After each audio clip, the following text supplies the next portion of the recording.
पुरवैया हले हले मोरी माँ के केस संवारे, हिंद महासागर भी जननी के पाँव पखारे।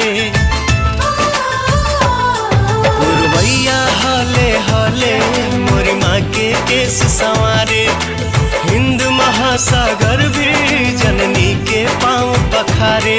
केसरिया हरियर मिलके जहाँ नया रंग बन जाला, जहाँ ईद होली में साथे गले लग के गीत गवाला। रमजान में राम दिवाली अली गुजे आरती साथे अजान। साचो हवे सोना के चिड़ैयन हो हमर देशवा महान। साचो हवे सोना के चिड़ैयन हो हमार देशवा महान।